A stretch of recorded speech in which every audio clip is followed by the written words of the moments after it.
Point of view से 10 teachers में COV की डिफरेंट B9 के डिफरेंट टाइप्स मेंशन्ड हैं और उसकी डिटेल और इसके अलावा मेलिग्नेंट का वो हम डिस्कस कर लेते हैं। कोई भी पेशेंट आपके पास आती है तो वो ज़्यादातर प्रेजेंट करेगी एब्डोमिनल या पेल्विक मैस के साथ, और जिसमें पेन के सिम्टम्स के साथ वो होगी, या मैस के साथ आएगी, या इंसिडेंटल फाइंडिंग आपको मिलेगी अल्ट्रासाउंड के ऊपर। DDs आपने ज़रूर माइंड में रखनी है जब भी पेल्विक मैस के साथ पेशेंट आती है। तो वो कोई यूट्राइन मैस हो सकता है जिसमें ज़्यादा कॉमन जो है फाइब्रोइड लियोमायोमा है। इसके अलावा कोई यूट्राइन मैलिग्नेंसी भी हो सकती है, और कोई फ्लैपियन ट्यूब का मैस हो सकता है, यूरिनरी ट्रैक्ट का या बॉवल मैलिग्नेंसी हो सकती है, या अगर वो प्री मेनोपॉजल है तो उसमें प्रेगनेंसी भी हो सकती है। तो आपने ये सब चीज़ें माइंड में रखनी है। और जो फंक्शनल सिस्ट हैं वो ज़्यादा यंग गर्ल्स में कॉमन होती हैं, और B9 मैसेज में जो एपिथेलियल हैं वो ज़्यादा ओल्डर एज में होती हैं। तो इसकी क्लासिफिकेशन कर लेते हैं। फंक्शनल में फॉलिकुलर सिस्ट है, कॉर्पस ल्यूटेल सिस्ट है, थीका ल्यूटेल सिस्ट है, इन्फ्लेमेटरी में ट्यूबोवेरियन एब्सेस है, एंडोमेट्रोमा है, जर्म सेल में बिनाइन टेराटोमा है, एपिथेलियल में जो कि ओल्डर एज में ज़्यादा कॉमन होते हैं सीरस सिस्टेडिनोमा है, म्यूसिनस सिस्टेडिनोमा है, ब्रेनर ट्यूमर है, सेक्स कॉर्ड स्ट्रोमल में फाइब्रोमा और थिकोमा है। ठीक है, ये कैटेगरीज है इसकी 5 B9 ओवेरियन सिस्ट की। अच्छा, जो जर्म सेल ट्यूमर्स होते हैं वो कॉमनली यंगर एज ग्रुप में होते हैं, जबकि B9 एपिथेलियल ट्यूमर ज़्यादातर ओल्डर वुमेंस में होंगी। डायग्नोसिस जब आप करते हो, सिम्टम्स उसके देख लोगे, बॉवल ब्लैडर के सिम्टम्स उसके अंदर हैं, यानी एक्यूट पेन के साथ तो टॉर्जन हो सकती है, रप्चर या हेमरेज हो सकता है, उसके साथ पेशेंट आ सकती है। एग्जामिनेशन में आपने मेल एसिड पेल्विक और abdominal mass separate from the uterus, तो आपने ये ज़रूर देखना है कि यूट्रस के साथ कॉन्टिन्यूटी में है या फिर सेपरेट फील हो रहा है। और इसको आप कैसे देखते हो, आप उसकी लोअर लिमिट देखते हो मैस की रीचेबल है या नहीं। इन्वेस्टिगेशंस में अगेन हमने डिस्कस कर लिया ऑलरेडी कि हमें इसमें TVS बेटर है देन एब्डोमिनल, और अगर उसमें एब्डोमिनलिटीज़ आपको लग रही हैं तो आपने फर्दर वर्कअप के लिए अलॉन्ग विद CT अपने CT MRI वगैरह कराना है। और अगर प्रेगनेंसी आप एक्सपेक्ट कर रहे हो तो फिर आपने UPT कराना है उस पेशेंट में। कोई एब्सेस वगैरह है तो उसमें CRP WCC काउंट वगैरह कराओगे इसमें। फंक्शनल ओवेरियन सिस्ट जो होती हैं वो जो पुराना कॉन्सेप्ट था उसमें यही था कि OCPs के यूज़ से उनका जो वो कम हो जाती हैं, लेकिन रिसेंट गाइडलाइंस में लिखा है कि इसकी स्टडी हुई है और उसमें इससे कम नहीं होंगी। ओवरी का साइज़ 3:2:1 होता है, जबकि 3 सेंटीमीटर से बड़ी है अगर तो वो सिस्ट काउंट होंगी, और रेयरली ये सिस्ट 10 सेंटीमीटर से बड़ी होती हैं, और इनको आप कंजर्वेटिव मैनेजमेंट में रखते हो, फॉलोअप में रखते हो, रिजॉल्व कर जाती हैं। नहीं भी रिजॉल्व की तो अगर सिम्टोमेटिक है तो इनको लेप्रोस्कोपिक सिस्टेक्टमी करके इनको निकाल दिया जाता है। कॉर्पस ल्यूटेल सिस्ट जो होती हैं वो ओव्यूलेशन के बाद बनती हैं और पेन और रप्चर और हेमरेज के साथ प्रेजेंट कर सकती हैं, late in the menstrual cycle present करती हैं। ट्रीटमेंट इनका एक्सपेक्टेंट होता है एनाल्जेसिया दे के। ओकेजनली सर्जरी की जाती है to wash out the pelvis and perform an ovarian cystectomy. Theca luteal cysts are associated with pregnancy, particularly multiple pregnancy, and are often diagnosed incidentally at routine ultrasound, mostly resolve spontaneously during pregnancy. Inflammatory ovarian cyst जो हैं वो PID के साथ associate कर सकती हैं और younger women में होंगी, और ये ट्यूब को इन्वॉल्व कर सकती है, ये एब्सेस ओवरी को या बॉवल को, and can be noted as a mass और an abscess. Occasionally tubo ovarian mass can develop from infective causes, for example appendicitis या डायवर्टिकुलर डिजीज से भी कोई ट्यूबोवेरियन मैस आपको मिल सकता है। डायग्नोसिस कैसे करोगे, जैसे PID की करते हैं, इन्फ्लेमेटरी मार्कर्स कराओगे इसमें, और साथ में एंटीबायोटिक्स दोगे, एनाल्जेसिया दोगे, और अगर एब्सेस है तो ड्रेन करोगे उसको। एक्यूट फेज रिजॉल्व हो जाएगा तो उसके बाद अपने डेफिनेटिव सर्जरी प्लान कर लेनी है पेशेंट की। एंडोमेट्रोमास मिल सकते हैं ओवरीज में। एक तो हो गया कि इन्फ्लेमेटरी ओवेरियन सिस्ट PID की वजह से बन सकती हैं, इसके अलावा डायवर्टिकुलर डिजीज़ या अपेंडिसाइटिस में आपको मिल सकती हैं, और इसके अलावा एंडोमेट्रोमा हो सकता है जो कि एंडोमेट्रियोसिस के साथ एसोसिएटेड होता है, और ये चॉकलेट सिस्ट भी इनको कहते हैं। इनके अंदर अल्टर्ड ब्लड होता है, उसकी वजह से इसकी अपेयरेंस की बेसिस पे इसको चॉकलेट सिस्ट बोलते हैं, और ये 10 सेंटीमीटर साइज़ होती हैं और कैरेक्टरिस्टिक इनकी ग्राउंड ग्लास अपेयरेंस होती है। नेक्स्ट जो कैटेगरी है वो जर्म सेल ट्यूमर्स हैं। इसमें उन्होंने बताया कि अर्ली 20s में होता है, और 80% केसेस रिप्रोडक्टिव एज ग्रुप में आपको मिलेगा जर्म सेल ट्यूमर्स, और इसमें लेस दैन 2% मेलिग्नेंसी के चांसेस होते हैं ओवर द एज ऑफ 40, और 10% केसेस में ये बायलैटरल होंगे। ये लार्ज होते हैं, इनमें टॉर्जन के भी चांसेस होते हैं। इनमें 3 टिश्यू टाइप्स होती हैं, मेसेनकाइमल, एपिथेलियल एंड स्ट्रोमा। इनमें हेयर, बोन, मसल, टीथ और ये सब चीज़ें इसमें मिल सकती हैं, बोन, और इनमें हाई फैट कंटेंट होता है, इसके लिए MRI यूज़फुल होगा। टॉर्जन की वजह से ब्लड सप्लाई कट ऑफ हो जाती है, जिसकी वजह से पेशेंट सीवियर पेन के साथ प्रेजेंट कर सकता है, नोजिया के साथ। इनकी भी ट्रीटमेंट सिस्टेक्टमी है। अगेन जो सिस्ट का एक गाइडलाइन में मेंशन्ड है कि किस तरह से, चाहे वो कोई सी भी सिस्ट है, तो उसका एक रिकमेंडेशन है कि 5 से कम है तो आपने कैसे उसको करना है, 5 सेंटीमीटर से कम है और सिंपल यूनिलोकुलर सिस्ट है तो आपने कुछ नहीं करना, 5 से 7 के बीच में, तो उसमें आपने ईयरली फॉलोअप कराना है। और अगर परसिस्ट करती हैं तो फिर सर्जिकल इंटरवेंशन की तरफ सोचना है, वो भी आप लेप्रोस्कोपी की तरफ जा सकते हो। अगर 10 सेंटीमीटर से बड़ी हैं तो फिर आप लेप्रोटमी की तरफ जाओगे। इसमें epithelial tumours and next category, ये पेरीमेनोपॉजल वीमेंस में ज़्यादा होते हैं ये B9 ही है। इसमें सीरस सिस्ट एडिनोमा है जो 20-30% B9 ट्यूमर्स के लिए काउंट कर रहा होता है और ये अंडर एज 40 होता है। Typically serous cyst adenomas unilocular होते हैं और ऑपोजिट ओवरी को इन्वॉल्व नहीं करते। Mucinous cyst adenomas large multiloculated cyst होती हैं और ये बायलैटरल होती हैं और 10% केसेस में ये बायलैटरल मिलेंगी। ब्रेनर ट्यूमर्स हैं, ये एस्ट्रोजन प्रोड्यूसिंग होते हैं, पेरीमेनोपॉजल ग्रुप में होते हैं ये, यानी इसमें अगर सिनेरियो आता है तो वो पोस्ट मेनोपॉजल का सिनेरियो नहीं होगा, पेरीमेनोपॉजल का होगा। और एस्ट्रोजन प्रोड्यूस करते हैं तो इसलिए ब्लीडिंग के साथ पेशेंट ये प्रेजेंट कर सकती हैं। सेट को इसलिए जो ओवेरियन मैथ्स के साथ पेशेंट आपके पास आती है हिस्ट्री में, उसको ब्लीडिंग के लिए ज़रूर रूल आउट कर लेना है। प्री मेनोपॉजल है चाहे पोस्ट मेनोपॉजल है, प्री मेनोपॉजल है तो उसमें कोई ब्रेनर ट्यूमर की वजह से ब्लीडिंग हो सकती है, नेक्सल मैस होगा, साथ ब्लीडिंग भी होगी। और क्योंकि ये एस्ट्रोजन प्रोड्यूसिंग होते हैं तो ये एंडोमेट्रियल हाइपरप्लेजिया कॉज कर सकते हैं।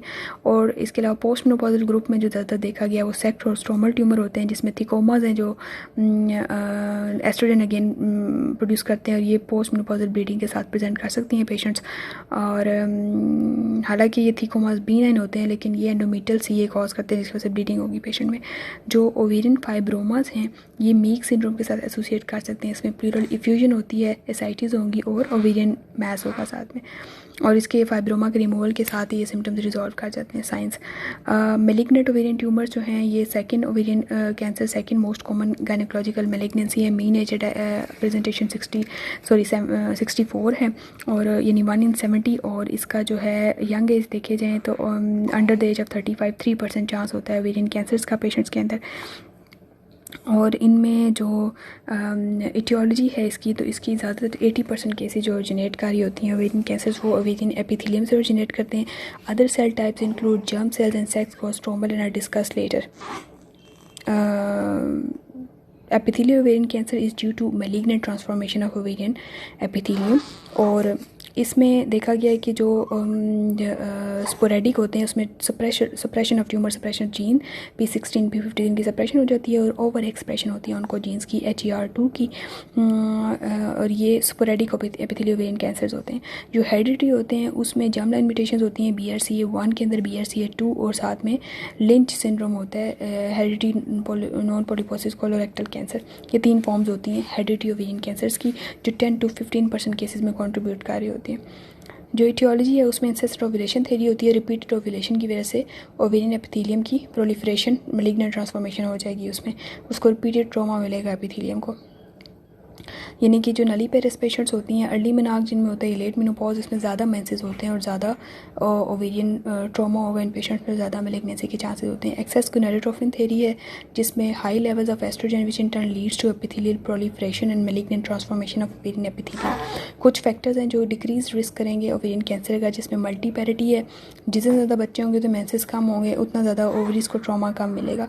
OCP जो यूज़ करें अगेन उनमें कॉन्ट्रासेप्शन होएगी, ट्यूबल लाइगेशन या हिस्टेरेक्टमी वाले पेशेंट्स हैं तो इनमें सेम थेरी है।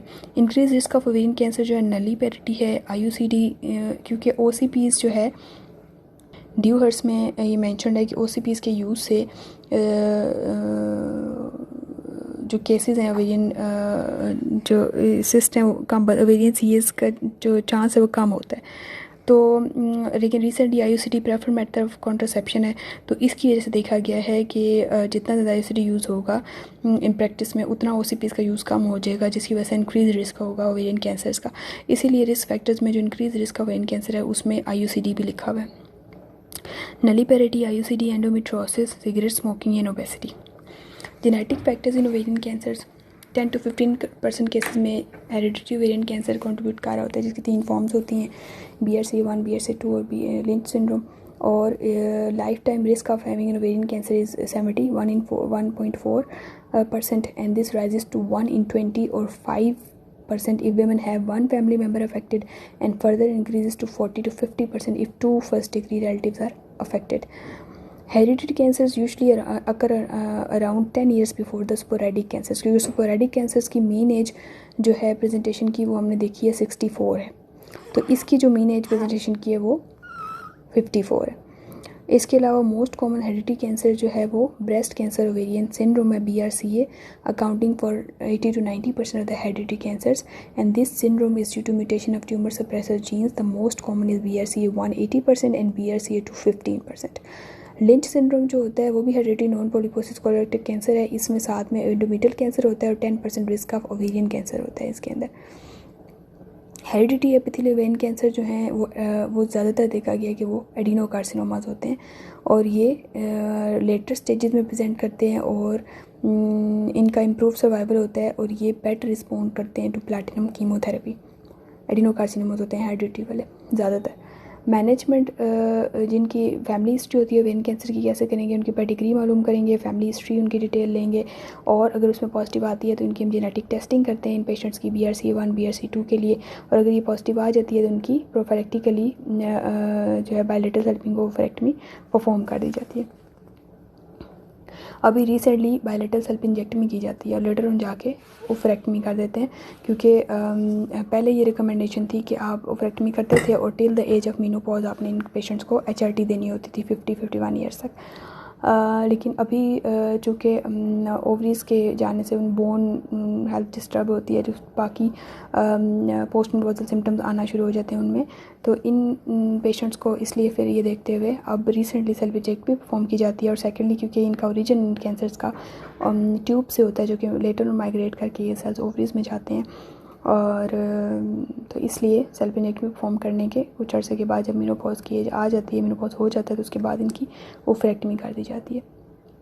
क्लासिफिकेशन ऑफ ओवेरियन कैंसर, इसमें एपिथेलियम से ओरिजिनेट करेंगे, कनेक्टिव टिश्यू से जिसमें सेक्स कोस्ट्रोमल आते हैं, या जर्म सेल से ओरिजिनेट करेंगे जिसमें सर्टोलिलेटिक सेक्स कोस्ट्रोमल जिसमें सर्टोलिलेटिक सेल या गांडोब्लास्टोमा है, और जर्म सेल जिसमें choriocarcinoma, teratoma, endodermal yolk sac tumour, ये सब आएंगे। In addition the ovary is common site for metastatic tumour जिसको हम क्रूकनबर्ग ट्यूमर्स बोलते हैं। इसमें कॉलन से, स्टमक से, ब्रेस्ट से जो सेकेंडरीज होते हैं वो ओवरीज के अंदर आपको मिलेंगे। एपिथेलियल ट्यूमर जो है वो B9 भी हो सकते हैं, मेलिग्नेंट भी हो सकते हैं और बॉर्डरलाइन भी हो सकते हैं। बॉर्डरलाइन को आप मेलिग्नेंट नहीं कहते हो। 10% केसेस में ये एपिथेलियल ट्यूमर्स बॉर्डरलाइन होते हैं, ये बेसमेंट मेम्ब्रेन को इन्वेड नहीं करते हैं और can be spread to other structures like peritoneum या ओमेंटम तक ये जा सकते हैं और रेयरली रिकर करते हैं फॉलोइंग सर्जरी। इनका आउटकम अच्छा होता है और ये मेजॉरिटी जो बॉर्डरलाइन ट्यूमर्स की होती है सीरियस होती है। म्यूसिनस बॉर्डरलाइन भी हो सकते हैं, may arise from the large bowel appendix and can be associated with pseudomyxoma peritonei. और सूडोमेक्सोमा पेरिटोनाई क्या होती है, जो म्यूसिनस ट्यूमर होते हैं बेसिकली जो अपेंडिक्स राइज कर रहे होते हैं, ये म्यूसिन सेक्रेट करते हैं, तो उसको जो है that produce abundant mucin and gelatinous ascites बनती हैं जिसको सूडोमेक्सोमा पेरिटोनाई कहते हैं। मेलिग्नेंट ट्यूमर्स की क्लासिफिकेशन क्या है, उसमें epithelial ovarian tumours 80% serous, mucinous, endometrial, clear cell, undifferentiated. Second category है सेक्स कोस्ट्रोमल की जो 10% कंट्रीब्यूट कर रहे होते हैं, इसमें granulosa cell, Sertoli Leydig cell, gonadoblastoma आता है। थर्ड कैटेगरी है जर्म सेल ट्यूमर्स, 10% कंट्रीब्यूट करते हैं, dysgerminoma, endodermal yolk sac tumour, teratoma, choriocarcinoma and mixed. And fourth है मेटास्टेटिक, यानी सेकेंडरीज इनकी ओवरीज के अंदर आई होती हैं, जिनको क्रूकनबर्ग ट्यूमर्स बोलते हैं। ये ब्रेस्ट से भी आ सकते हैं, कॉलन से भी और स्टमक के सीए से भी। स्टेजिंग ऑफ ओवेरियन कैंसर में जो स्टेज 1 के साथ प्रेजेंट करते हैं पेशेंट 25% होते हैं, 10% पेशेंट स्टेज 2 के साथ प्रेजेंट करेंगे, 50% स्टेज 3 और 15% स्टेज 4 के साथ प्रेजेंट करते हैं। मेटास्टेटिक स्प्रेड जो है वो डायरेक्ट स्प्रेड होता है टू पेरिटोनियम, यानी इनका ट्रांसपेरिटोनियल स्प्रेड होता है। इसके अलावा ये लिम्फेटिक स्प्रेड के थ्रू भी फैलते हैं to pelvic and paraaortic lymph nodes. Women जो अर्ली ओवेरियन कैंसर के साथ होती है स्टेज 1 या 2 have up to 20% chance lymph node involvement होता है, और जो स्टेज 3 या 4 के साथ है उसमें 60% लिम्फ नोड्स की इन्वॉल्वमेंट के साथ ही पेशेंट्स आती हैं। इसकी हम फीगो स्टेजिंग भी कर लेते हैं। सिम्टम्स क्या होते हैं पेशेंट के, वेग सिम्टम्स के साथ प्रेजेंट करेगी, बैक एक हो सकती है पेशेंट में, फटीग के साथ प्रेजेंट कर सकती है, urinary symptoms, irregular bleeding, altered bowel habit, dyspepsia, abdominal pain, pelvic pain, persistent bloating, early satiety, ये सब फीचर्स हो सकते हैं। एग्जामिनेशन और investigations again detail history, pelvic and abdominal examination with specifically जो है सर्वाइकल लिम्फ नोड्स को देखना है, साइटिस को देखना है, और चेस्ट एग्जामिनेशन करना है, ग्रोइन और नेक एग्जामिनेशन करना है, और प्रेशर सिम्टम्स के लिए अपने लेग एग्जामिनेशन करना है जिसमें एडीमा और वेरिकोसिस के लिए देखना है रिगार्डिंग मैलिग्नेंसी। और बेस लाइन्स में सीपी, ब्लड ग्रुप और वो सारी जो base line urine analysis, fasting blood sugar के साथ RFTs LFTs for surgical workup and chest x ray and ECG वगैरह करा लेना है। मेट्स को रूल आउट कर लेना है, और अगर आरएमआई और इसका ज़्यादा आता है तो फिर फर्दर सीटी एमआरआई भी कराना है पेशेंट का। एडवांस स्टेज है, पेशेंट अनफिट फॉर सर्जरी है, तो उसमें आप सिटी गाइडेड बायोप्सी वगैरह करके रूल आउट कर सकते हो। और नेक्स्ट जो मैनेजमेंट करनी होती है उसमें total abdominal hysterectomy, vertical incision के बाद total abdominal hysterectomy, bilateral salpingooophorectomy, omentectomy, infracolic omentectomy, और फर्दर डिबल्किंग में resection of bowel, peritoneal stripping और स्प्लेनेक्टमी आता है। और अगर यूट्राइन प्रिजर्विंग सर्जरी करनी है पेशेंट की तो उसमें यूनिलैटरल सर्पिंगोफरेक्टमी है with omentectomy, peritoneal biopsies, pelvic and aortic node dissection. अच्छा, हिस्टोलॉजी जो होती है एपिथेलियल ओवेरियन कैंसर की, उसमें सीरियस एडिनोकार्सिनोमास जो है वो 75% ऑफ द केसेस देखे गए। और उसके बाद जो सेकंड नंबर पे आते हैं वो म्यूसिनस और एंडोमेट्रॉइड हैं, और जो बहुत कम है 10% केसेस में म्यूसिनस और एंडोमेट्रॉइड हैं, और जो सबसे कम है वो क्लियर सेल और अनडिफरेंशिएटेड होते हैं carcinomas. Serious tumours poorly differentiated होते हैं हिस्टोलॉजिकली, और इनके अंदर कंसेंट्रिक रिंग ऑफ कैल्सिफिकेशन होता है जिनको समोमा बॉडीज़ कहते हैं। म्यूसिनस कार्सिनोमास जो हैं लार्ज ट्यूमर्स हैं, 20 सेंटीमीटर तक होते हैं, मल्टीन्यूक्लिएटेड होते हैं, और कैन बी एसोसिएटेड विद सूडोमेक्सिमा पेरिटोनाई जो हमने डिस्कस किया है। ये सूडोमेक्सिमा पेरिटोनाई जो होता है ये कैंसर सेल से प्रोड्यूस होता है, दैट प्रोड्यूस अबंडेंट म्यूसिन और जेलेटिनस एसाइटीज़। एंडोमेट्रॉइड कार्सिनोमा सिमिलर होते हैं टू एंडोमेट्रियल कैंसर, एसोसिएट कर रहे होते हैं एंडोमेट्रोसिस के साथ, और 10% केसेस में इनमें साथ में सिंक्रोनस एंडोमेट्रियल कैंसर भी होता है। They tend to be well differentiated and have better survival compared to serous carcinomas. Clear cell cancer जो होते हैं rise from endometriosis again and are characterized by clear cells similar to renal cells. Chemotherapy जो होती है उसमें ये है कि first line treatment usually combination of platinum compound with paclitaxel है। Most regimes are given on an outpatient basis 3 weeks apart for 6 cycles. Platinum compounds जो हैं इनका फंक्शन क्या होता है, ये सेल रेप्लिकेशन को इनहिबिट करेंगे, cross linkage of DNA cause करते हैं, अरेस्टिंग सेल रेप्लिकेशन। कार्बोप्लेटिन सिस्प्लेटिन की निस्बत ज़्यादा बेहतर होता है, ये लेस रीनल टॉक्सिक होता है, causes less nausea than cisplatin and is equally as effective, and the dose of carboplatin is calculated according to glomerular filtration rate using the area under the curve. पैक्लीटेक्सेल इसकी combination के साथ हम कार्बोप्लेटिन को दे रहे होते हैं। तो पैक्लीटेक्सेल जो है वो ड्राइव होती है बार्क ऑफ पैसिफिक यू से, और इसका काम ये होता है कि माइक्रोट्यूबुलर डैमेज कॉज करती है और प्रिवेंट करती है रेप्लिकेशन कोर सेल डिवीजन को। इसकी साइड इफ़ेक्ट्स में जो हैं पेरिफेरल न्यूरोपैथी, न्यूट्रोपेनिया और माइल्जियास होते हैं। इसके अलावा डोज पे डिपेंड नहीं करता, ये overall total body hair loss cause करती है, और इसको देने से पहले स्टीरॉइड्स यूज़ किए जाते हैं इसकी हाई सेंसिटिविटी रिएक्शंस की वजह से। फर्दर हम इसका रिस्पॉन्स चेक करने के लिए कीमोथेरेपी के लिए सीटी करते हैं, और फॉलोअप में जब पेशेंट को बुलाते हैं तो उसमें हम CA-125 की मेजरमेंट कर रहे होते हैं। जब राइज होना शुरू हो तो इसका मतलब है कि डिजीज़ रिकरेंस हो जाती है, लेकिन उस टाइम पर ट्रीटमेंट से ओवरऑल सर्वाइवल में कोई बेनिफिट नहीं देखा गया है। लेकिन आपको CA-125 फॉलोअप से और इसके राइजिंग लेवल से इतना पता लग जाता है कि पेशेंट जो है उसका रिकरेंस हो रहा है डिजीज़ का। अगर रिमिशन मोर देन 6 मंथ्स है तो कार्बोप्लेटिन दोबारा यूज़ की जा सकती है, otherwise taxol can be given, और अदर कीमोथेरेपेटिक एजेंट्स जिसमें टोपोटिकेन है, लाइपोसोमल डॉक्सोरिबोसिन है, वो हम देते हैं। जो प्रोग्नोस्टिक फैक्टर्स है ओवेरियन कैंसर्स में वो क्या है, वो स्टेज ऑफ डिजीज़ पे डिपेंड करता है, volume of residual disease, post surgery, histological type क्या है, ग्रेड क्या है ट्यूमर का, और एज एट प्रेजेंटेशन क्या है, ये सारे प्रोग्नोस्टिक फैक्टर्स हैं ओवेरियन कैंसर के। स्टेज वाइज सर्वाइवल क्या है, स्टेज 1 में 70-90% सर्वाइवल है, स्टेज 2 में 80% है, स्टेज 3 में 3 से 30 याद रखें, और स्टेज 4 में 10-20% है। प्राइमरी पेरिटोनियल कार्सिनोमा क्या होता है, ये सिमिलर होता है टू हाई ग्रेड सीरियस ये एपिथेलियल वेन कैंसर सिमिलर होता है। डिस्टिंक्ट इसका जो है ना बेसिकली उससे डिफ्रेंशिएट करना मुश्किल होता है इसको, लेकिन कुछ फीचर्स के बिना पे आप डिफ्रेंशिएट कर सकते हो। एक तो ये कि इसमें ओवरीज नॉर्मल लुकिंग होगी प्राइमरी पेरिटोनियल कैंसर में, और इसके अलावा जो पेरिटोनियल डिजीज़ है लो वॉल्यूम की होगी, ठीक है। इसके अलावा एक्स्ट्रा ओवेरियन डिजीज़ आपको ज़्यादा मिलेगी देन ओवेरियन डिजीज़। अगर ओवरीज इन्वॉल्व हैं भी तो उसमें इतना प्रॉब्लम नहीं आपको मिलेगा जितना पेरिटोनियम में मिला होगा। एक्स्ट्रा ओवरीज के आउटसाइड आपको एरियाज़ में ज़्यादा प्रॉब्लम लग रहा होगा। मेनली सीरियस हिस्टोलॉजी होती है इसकी जो प्राइमरी पेरिटोनियल कैंसर होता है। Using this criteria 15 to 20% of the epithelial ovarian cancers are reclassified as primary peritoneal cancers. Pattern of spread is similar to epithelial ovarian cancer और ट्रीटमेंट भी same है, लेकिन अभी ट्रेंड ज़्यादा प्राइमरी कीमोथेरेपी की तरफ है। For the fallopian tube cancers 1% account करते हैं ऑफ ऑल गायनेकोलॉजिकल मैलिग्नेंसीज।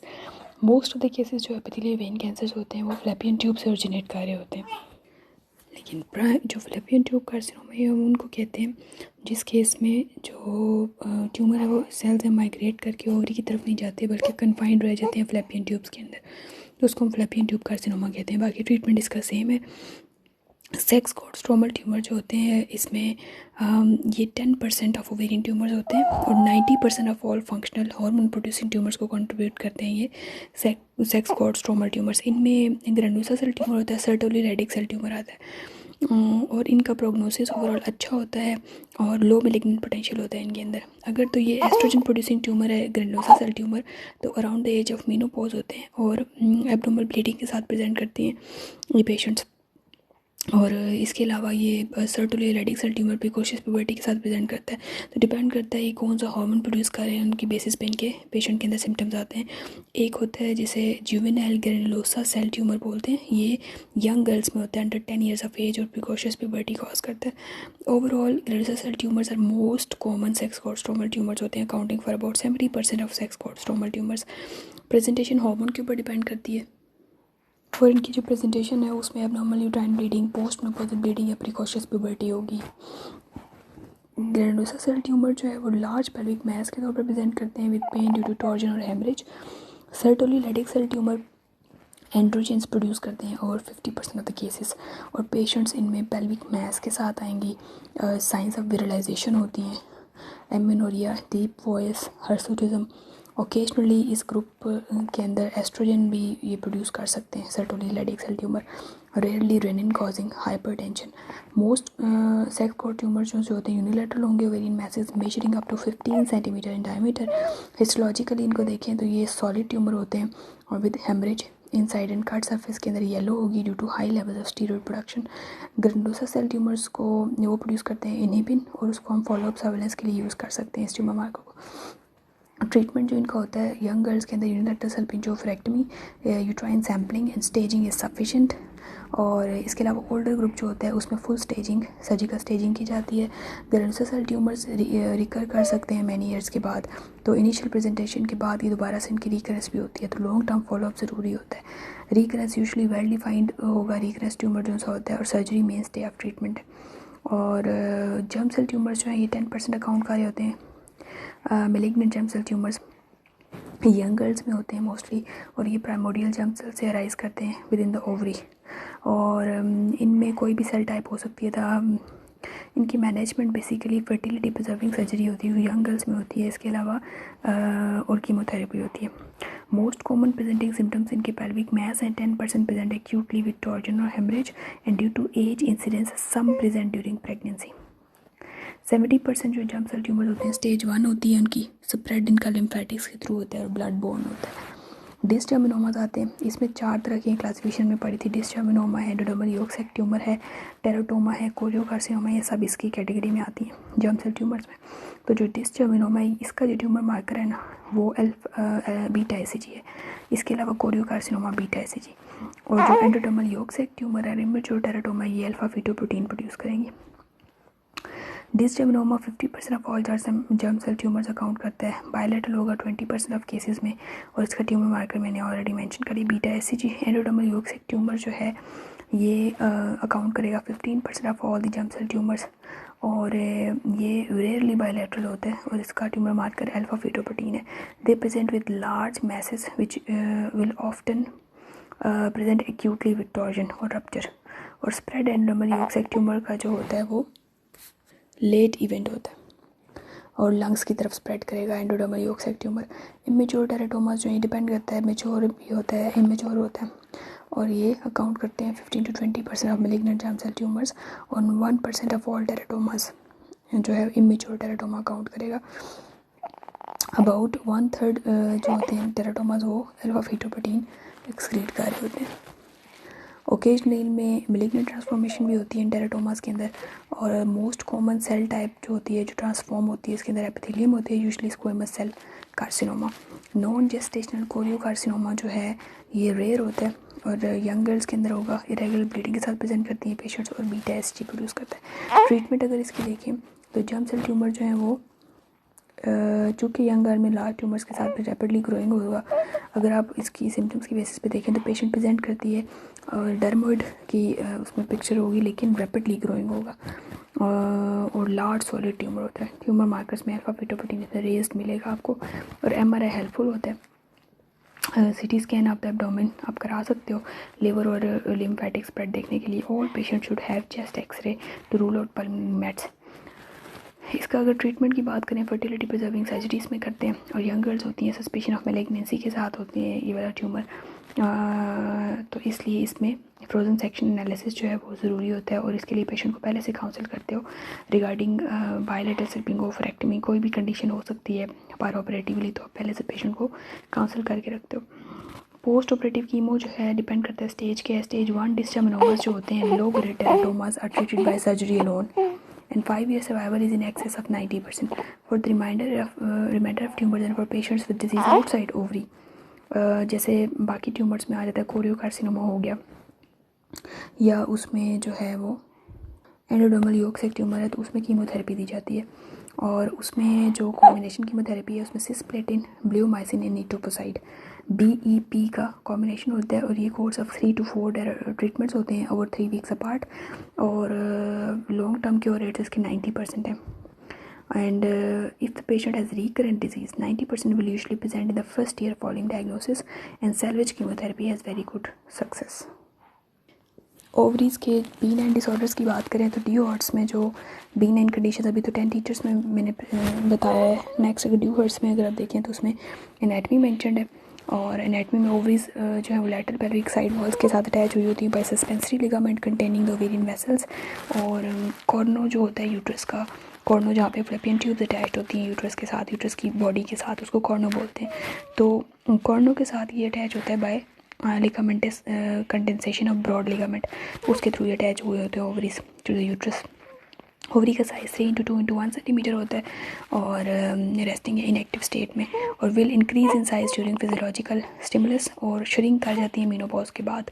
और इनमें जो है आउटर जो पोर्शन होता है लेयर होती है ऊपर जो सराउंडिंग लेयर होती है वो एपिथेलियल सेल्स की होती है, और उसके नीचे जो है ना वो ओवेरियन फॉलिकल्स होते हैं जिसके अंदर oocyte होते हैं, और इन फॉलिकल्स को सराउंड किया हुआ होता है ग्रेनुलोसा लेयर ने, और सराउंडिंग थीका लेयर होती है।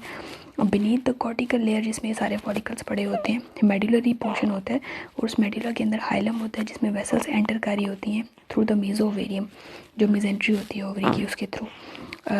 ओवरीज की इलाजमेंट किन किन कंडीशंस में होगी, उसमें ओवेरियन इलाजमेंट में पता है कि जो फॉलिकुलर ल्यूटियल सिस्ट बनती है उसमें ओवरीज की इलाजमेंट हुई होती है FSH और LH के रिस्पॉन्स के थ्रू, और समटाइम्स इसमें अगर जो सब फर्टिलिटी के लिए ट्रीटमेंट ले रही होती हैं उनमें हाइपर स्टिमुलेशन सिंड्रोम होगा, massive enlargement of ovaries and development of ascites in response to therapeutic gonadotropin stimulus.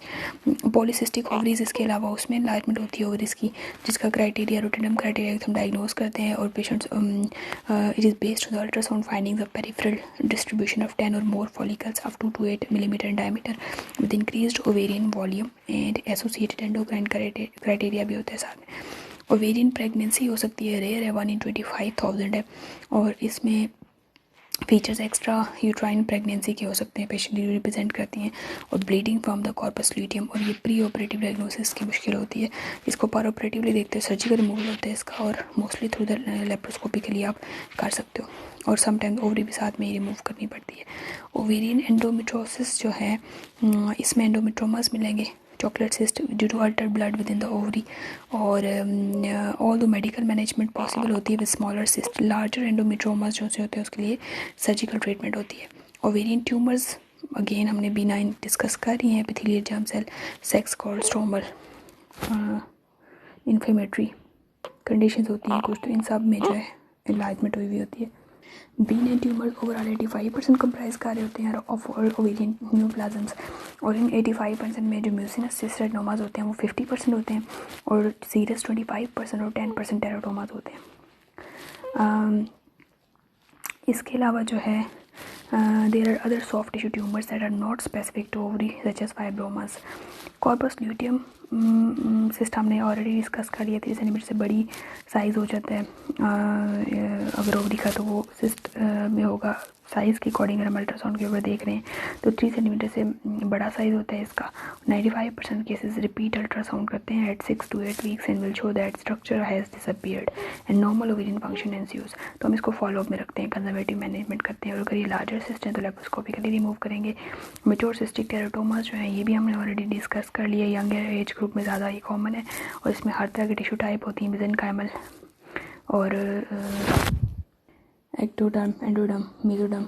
और इसमें जो है उन्होंने बेस्ट बताया कि लेप्रोस्कोपिकली आप ओवेरियन सिस्टेक्टमी करो तो ज़्यादा बेटर है एज़ कम्पेयर टू लेप्रोटमी। अगर सिस्ट का साइज़ बड़ा है तो फिर आप लेप्रोटमी करते हो। रीकनेस रेट लेप्रोस्कोपी के बाद ज़्यादा है 10% compare to 0.1% to in the laparotomy group. और स्पिलेज को अवॉइड करना चाहिए क्योंकि उससे केमिकल पेरिटोनाइटिस होता है, और रिस्क स्मॉल है 0.2%, but it is serious complication when it does occur. तो लेप्रोस्कोपी में 2 प्रॉब्लम्स, एक तो ये कि 5 से अगर कम सेंटीमीटर की सिस्ट है तो लेप्रोस्कोपिकली आप उसको रिमूव कर सकते हो, लेकिन उसमें केमिकल पेरिटोनाइटिस होने के चांसेस होते हैं, दूसरा इसमें रीकनेस रेट भी ज़्यादा है एज़ कम्पेयर टू लेप्रोटमी। और ओवेरियन सिस्टेक्टमी जो है ऑलवेज प्रेफर्ड मेथड है, surgical method for cyst removal. Serious cyst adenomas 25% of all B9 tumours contribute करते हैं, और म्यूसिनस जो 50%, और इनका मैनेजमेंट वो ऑलरेडी मैंने डिस्कस कर लिया। ये सब B9 कंडीशंस हैं, ड्यूअर्ट्स में मेंशन है। Next epithelial ovarian cancer discuss करते हैं, और ट्रीटमेंट अकॉर्डिंग टू स्टेज, और बहुत ही सिंपल वे है, और उससे ये है कि आपको मेमोराइज़ करना ईजी हो जाएगा। हिस्ट्री में लॉन्ग केस में आपने क्या कुछ पूछना है, अगर पेशेंट प्रेजेंट करती है पेन के साथ तो आपने पेन का सॉकेट के थ्रू सारे की सारी कैरेक्टरिस्टिक्स रूल आउट करनी है। और इसके अलावा डिस्टेंशन या मैस के साथ प्रेजेंट कर सकती है तो मैस का भी आपने मैस की डिटेल पेशेंट से पूछ लेनी है। अब जैसे पेन के साथ प्रेजेंट करती है तो आपने एग्जैक्ट साइट, उसकी onset character, radiation, associated feature, कोई फीवर या साथ में वॉमिटिंग, नोजिया, कोई और प्रॉब्लम तो नहीं चल रही, टाइमिंग कांस्टेंट है, इंटरमिटेंट है, एग्रीवेटिंग रिलीविंग फैक्टर्स, और सवेरिटी पेन की क्या है, उसको कोई साथ में पेन किलर्स लगवाने पड़ते हैं, या वॉमिटिंग है तो पेन इसका मतलब है सवेर उसको होता है। और साथ में आपने एक्सक्लूड करना है एब्डोमिनल पेन है तो एब्डोमिनल पेन में अपने यूटीआई को रूल आउट कर लें, कोई dysuria, frequency, difficulty in passing urine, burning, micturition वगैरह आपने वो साथ में रूल आउट कर लेना है एब्डोमिनल पेन में। साथ में बाउल सिम्टम्स को भी ज़रूर रूल आउट कर लेना है, कोई डायरिया या कॉन्स्टिपेशन तो नहीं है पेशेंट को। एब्डोमिनल मैस एसोसिएटेड है तो उसमें exact site, size, duration, onset, sudden है या ग्रेजुअल है, मोबिलिटी, मैस की टेंडरनेस, क्योंकि कौन से फीचर्स हैं जो पेशेंट में ये डिटेक्ट करेंगे ये मैलिग्नेंसी की तरफ जा रहा है, स्पेशली एग्जामिन कर रहे होते हो अब मैस को। तो अगर उसमें टेंडरनेस है मैस के अंदर, उसकी मोबिलिटी रिड्यूस्ड है, और मैस के अंदर नोड्यूलैरिटी है, हिस्ट्री में सडनली इंक्रीज इन साइज़ हुआ है, तो ये सब फीचर जो है मैलिग्नेंसी की तरफ जाएंगे। मैस के से रिलेटेड डिटेल पूछ ली, और साथ ही आपने अगर मैस है तो उसके प्रेशर सिम्टम्स भी पूछ लेने वहीं पे, dyspnoea, dyspepsia, urinary and bowel symptoms, leg swelling, oedema, prominent leg veins, varicosities, तो वो आपने पूछ लेना है। डीडीज़ को रूल आउट कर लेना, ये तो सिम्टम से रिलेटेड होगी। पेन है तो पेन को सॉकेट के थ्रू रूल आउट करना है, साथ ही डीडीज़ में यूटीआई रूल आउट करना है, बाउल सिम्टम्स रूल आउट कर लेने हैं। एब्डोमिनल मैस है तो उसमें और एसोसिएटेड एब्डोमिनल मैस है तो मैस की आपने कैरेक्टरिस्टिक सारी रूल आउट करनी है, उसके प्रेशर सिम्टम्स को रूल आउट कर लिया। और डीडीज़ में आपको पता होना चाहिए कि उसमें एंडोमेट्रोसिस, एंडोमेट्रोमा वगैरह हो सकता है, आपको ओवेरियन, नॉन ओवेरियन मैसेस का पता होना चाहिए, फिर उससे रिलेटेड आपने सिम्टम्स को रूल आउट कर लेना है। जैसे एंडोमेट्रोसिस है तो उसमें आपको पता है कि मेंसेस का पेन किस तरह से होता है, वो थ्रू आउट मेंसेस जो है वो ज़्यादा होता रहता है, रिजॉल्व नहीं करता, जबकि पीआईडी में रिजॉल्व कर जाता है। तो एडनेक्सल मैस में, पीआईडी में ये फीवर पेशेंट को हो सकता है, फीवर नहीं भी हो सकता, लेकिन उसमें एडनेक्सल मैस उसको होगा। तो आपने उसमें डिस्चार्ज के फीचर्स, कोई पहले उसको डिस्चार्ज रहा हो या करंट डिस्चार्ज के साथ है पेशेंट, पेल्विक पेन वगैरह है या नहीं। तो आपने सारे रूल आउट करना है। एब्सेस को रूल आउट करना है, एंडोमेट्रोमास को रूल आउट करना है। ओवेरियन सिस्ट है तो उससे रिलेटेड अपने फीचर्स पूछ लेने हैं। ओवेरियन मैस से रिलेटेड कोई बॉवल मैस हो सकता है। डीडीज़ में अगर पेल्विक मैस है तो उसमें ओवेरियन मैस भी हो सकता है, कोई बॉवल मैस हो सकता है। इसके अलावा कोई ब्लैडर मैस भी हो सकता है, ब्लैडर सी वगैरह। फाइब्रोइड, यूट्राइन मैस में फाइब्रोइड आ जाता है। इसके अलावा मेसेंटेरिक सिस्ट, रिट्रोपेरिटोनियल सिस्ट, डीडीज़ में आप इन सबको रूल आउट कर सकते हो। ओवेरियन सिस्ट जो है उसमें आपने रिस्क फैक्टर्स ज़रूर रूल आउट करने हैं कि उसमें कहीं मेलिग्नेंसी वगैरह तो नहीं है। और रिस्क फैक्टर्स जो इंक्रीज चांस ऑफ सी ओवरी करते हैं उसमें अर्ली मेनार्क है, लेट मेनोपॉज है। इसके अलावा नलीपेरिटी, IUCD का यूज़ और एंडोमेट्रोसिस होगी, ओबेसिटी, स्मोकिंग, ये सब smoking for mucinous tumours only, तो ये increase chances of ovarian malignancy cause करते हैं। तो आपने इन चीज़ों को रूल आउट कर दिया, रिस्क फैक्टर्स को। साथ ही पेशेंट में मेट्स के फीचर्स होनी है, जैसे लीवर में मेट्स हो सकते हैं तो राइट हाइपोकोंड्रियल पेन होगा, उसको वॉमिटिंग हो सकती है, साथ में नोजिया हो सकता है। और इसके अलावा किडनीज, रीनल मेट्स हो सकते हैं जिसमें यूरिनरी सिम्टम्स होंगे पेशेंट को।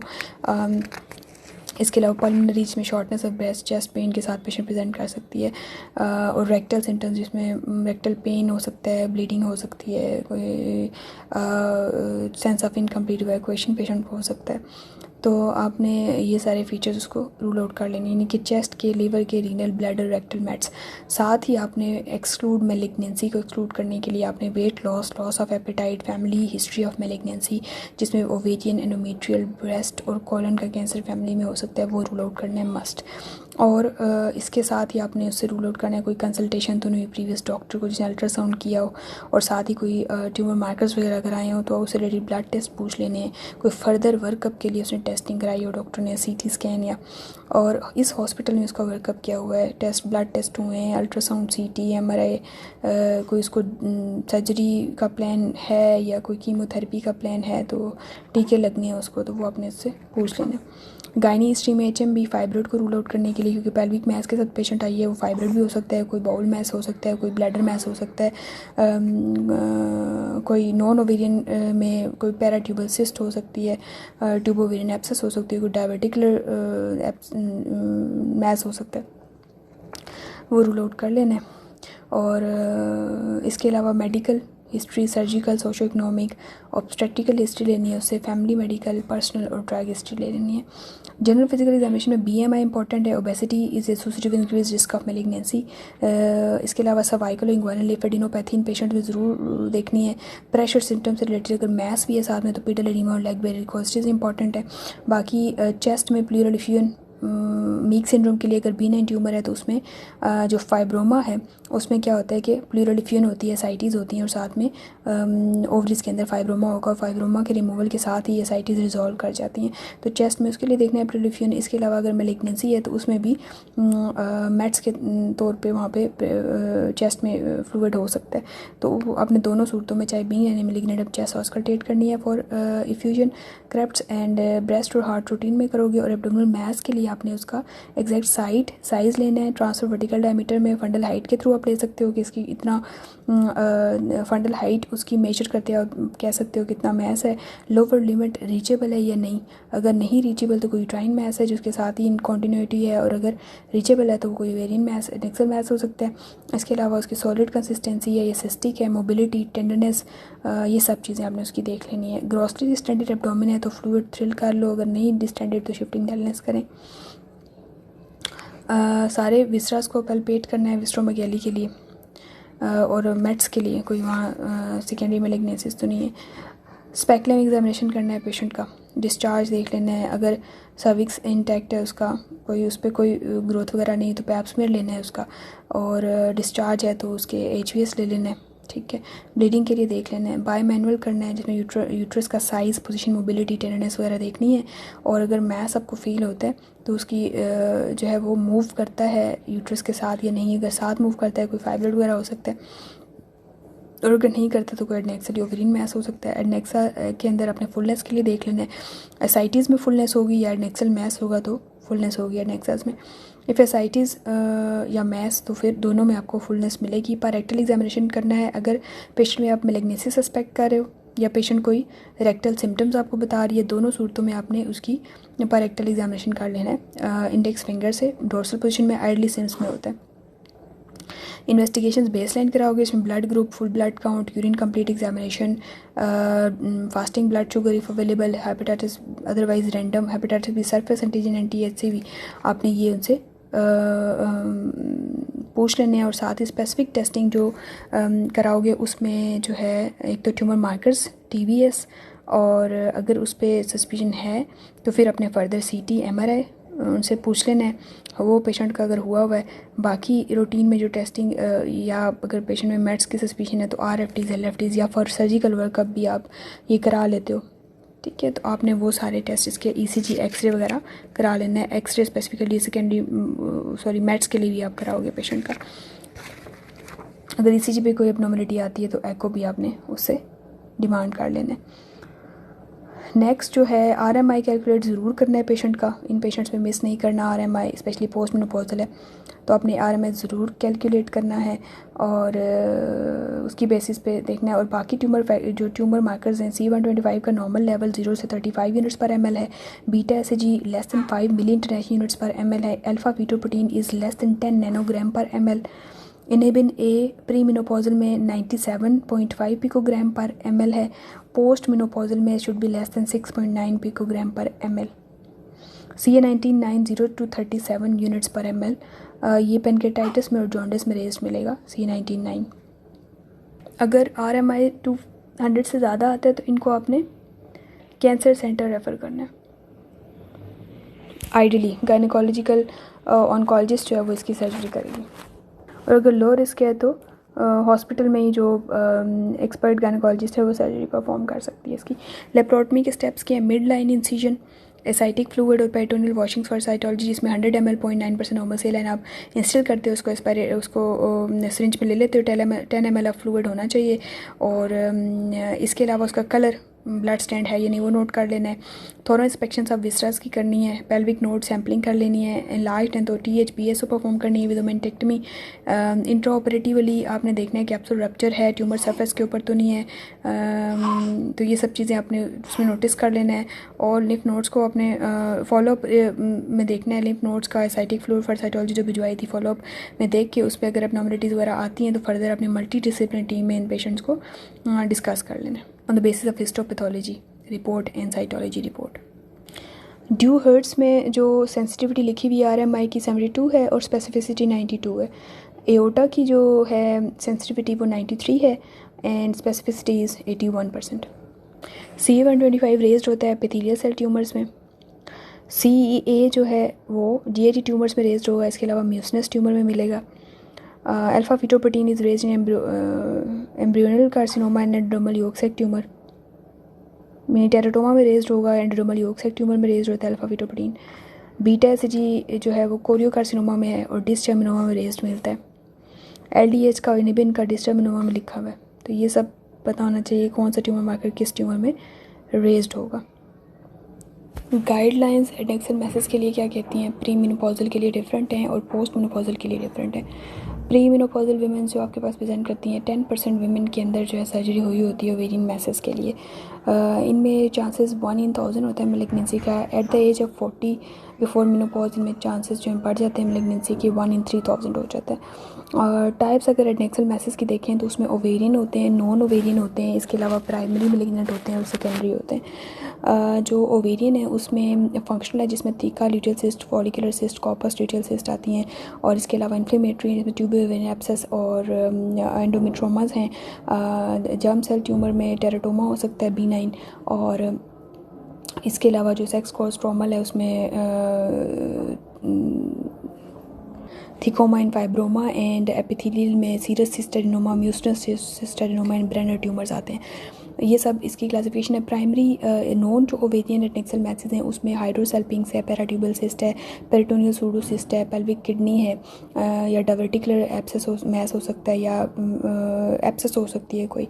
प्राइमरी मैलिग्नेंट एडनेक्सल मैस जो है उसमें एपिथेलियल कार्सिनोमा हो सकता है, सीरस म्यूसिनस, और एंडोमेट्रियोइड क्लियर सेल या अनडिफरेंशिएटेड और इसमें जो जर्म सेल्स हैं उसमें मेनिंडोमल योग सेक ट्यूमर, डिस्टामिनोमा, कोरियोकार्सिनोमा, टेराटोमा, ये सब आ सकते हैं। सेक्स और स्ट्रोमल में सर्टोरी लेडिक सेल ट्यूमर हो सकता है, या फिर इसमें जो है गाइनोब्लास्टोमा। और सेकेंडरी मेलिग्नेंसीज जो इसमें हो सकती हैं, जो बाकी कहीं से मेट्स में प्रेजेंट हो सकते हैं, ये ब्रेस्ट से, कॉलन से या स्टमक से जो है उसकी सेकेंडरी मेलिग्नेंसीज प्रेजेंट हो सकती हैं ओवरीज के अंदर। तो ये इसकी क्लासिफिकेशन हो गई। नेक्स्ट जो है ना, जो पर्पज़ होता है मैनेजमेंट का in premenopausal women, as much as possible conservative management. Otherwise आप उसको अगर लेके जाते भी हो तो लेप्रोस्कोपी के लिए कि उसको ट्रीट करो, जिसमें अर्ली फास्ट रिकवरी होगी और मिनिमली इन्वेसिव होता है और कॉस्ट इफेक्टिव भी होता है। और अगर ये भी पॉसिबल नहीं है तो फिर मिनी लेप्रोटमी करके आप सिस्ट को रिमूव कर देते हो। असेसमेंट कैसे करनी है, थॉरो हिस्ट्री लेनी है, फैमिली हिस्ट्री देखनी है, रिस्क फैक्टर्स देखने हैं, सिम्टम्स देखने हैं पेशेंट के, उनके basis of that. CA 125 pre menopause में कब कराते हैं, अगर आपको सस्पिशन है, अल्ट्रासाउंड किया है और आपको सस्पिशन लग रही है मेलिग्नेंसी की, तो CA 125 करा लो। अदरवाइज प्री मेनोपॉजल वीमेन में LDH, अल्फा फीटोप्रोटीन और बीटा SAG, ये 3 ट्यूमर मार्कर्स रिकमेंडेशन है। ये आपने हर हाल में अंडर द एज ऑफ 40 आपने करानी है इन पेशेंट्स में, सब वुमेंस में प्री मेनोपॉजल अगर। और CA 125 उन केसेस में जिनमें आपको मेलिग्नेंसी की सस्पिशन है स्ट्रॉन्ग। और साथ में TVS recommendation as compare to transabdominal TVS आपने करना है। ट्रांस एब्डोमिनल आप साइड बाय साइड कर सकते हैं अपनी फिजिबिलिटी देखते हुए। और आपने इनको कैसे रूल आउट करना है अगर आपको मेलिग्नेंसी की सस्पिशन हो रही है, तो एओर्टा क्लासिफिकेशन है, RMI नहीं। प्री मेनोपॉजल में RMI का रोल नहीं है, वो पोस्ट मेनोपॉजल में रोल है। प्री मेनोपॉजल में जो है एओर्टा के थ्रू आपने इसकी करनी है। और international ovarian tumour analysis group, ये जो है इसके थ्रू आपने उसको एनालाइज करना है ट्यूमर को, ये मेलिग्नेंट की तरफ जा रहा है या B9 की तरफ। और एओर्टा में क्या है कि उसमें B रूल्स होते हैं और M रूल्स होते हैं। जो M रूल्स हैं, मेलिग्नेंट M फीचर्स हैं, वो अब क्या क्या होते हैं। M जो M1 होता है उसमें आप देखते हो कि ये सॉलिड इरेगुलर ट्यूमर है, तो M1। M2 जो है उसमें प्रेजेंस ऑफ एसाइटीज़, ठीक है, ये मेलिग्नेंट फीचर्स हैं। M3 at least 4 papillary structures. M4 irregular solid tumours with largest diameter of greater than 100 mm। And M5 जो है उसमें स्ट्रॉन्ग ब्लड फ्लो होगा। B फीचर्स जो हैं, B1 के है उसमें सिंपल यूनिलोकुलर सिस्ट है। B2 जो है उसमें सॉलिड कंपोनेंट है जिसमें largest diameter less than 100 mm का है, सॉरी लेस देन 7 mm का है। और B3 जो है presence of acoustic shadowing. B4 smooth multilocular tumour है जिसमें लार्जेस्ट लोक्यूल का जो डायमीटर है वो लेस देन 100 mm है। B5 जो है कोई ब्लड फ्लो नहीं है उसके अंदर। तो ये सब ये 5 B फीचर्स हैं।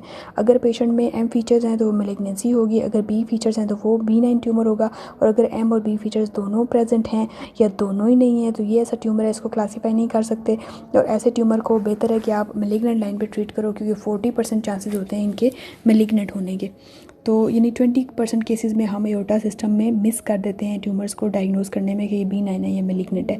इससे भी जो अपर सिस्टम है एडनेक्स उसको बोलते हैं, जिसको recent assessment of different neoplasias in adnexa, ADNEX ADNEX।